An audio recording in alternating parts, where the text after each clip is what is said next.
Hi, Pastor Kip here. When I got to college in my freshman year, I met another student and we became fast friends.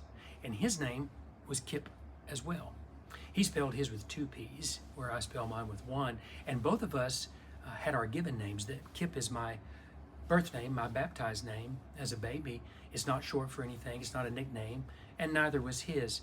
And we often had the same classes together because he was studying for the ministry as well and doing a degree in religion and philosophy. And so we often would have the same class, and the professors would try to distinguish the two Kips because that was certainly an anomaly to have two Kips in class. And then when we had our girlfriends and fiancés and got married, and then we knew one another in ministry, he went on to be ordained just as I did and went on in pastoral ministry just as I did.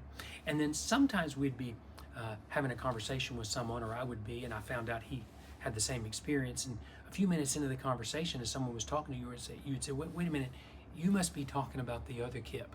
You're not talking about me. I wasn't there, or I didn't have that experience. And you'd have to distinguish that I'm this Kip and not that Kip. I wonder if that's the same experience that the two apostles named Judas had. You probably realize that we have two of the 12 apostles who have the name Judas.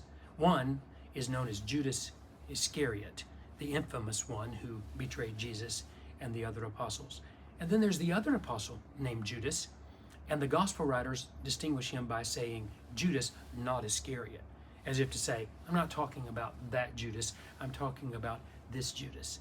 I think that's probably why in early Christian history you begin to see him referred to as Jude or Saint Jude.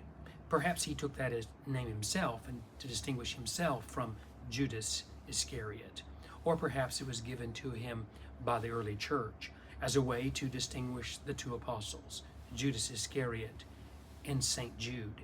This coming Sunday, I will continue this sermon series that I'm in for the month of Lent, series entitled The Dirty Dozen, in search of the 12 apostles. There's only one place in the Gospels that quotes St. Jude. And St. Jude has a question that he asked Jesus. It's kind of an abrupt, in-your-face sort of question. And I like the fact that he had the courage to ask Jesus, because the question that he asked is still very relevant to today.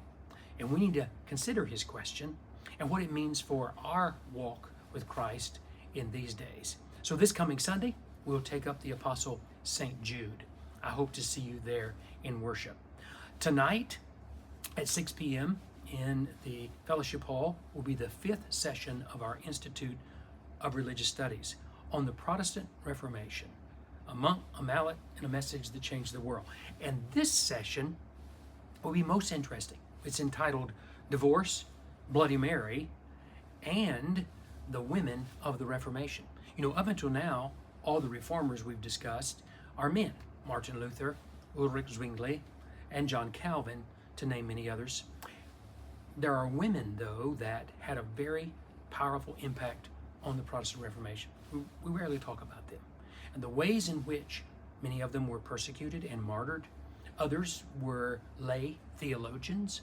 Others were early Christian writers and Bible translators, but they don't usually get their due in history books. We're going to give them their due tonight. And that's where the whole divorce and the Bloody Mary and the women of the Reformation come into play.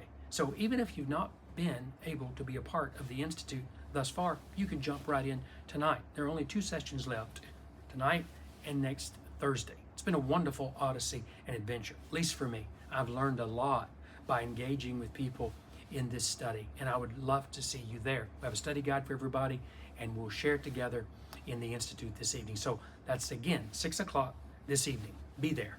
I look forward to seeing you tonight or this coming Sunday in worship. Bring a friend, a family member, and let's continue to celebrate all the great things God is doing in our lives right here at First Presbyterian Church. As always, it's a privilege to be here with you during these days, and I can't wait to see you soon. God bless you.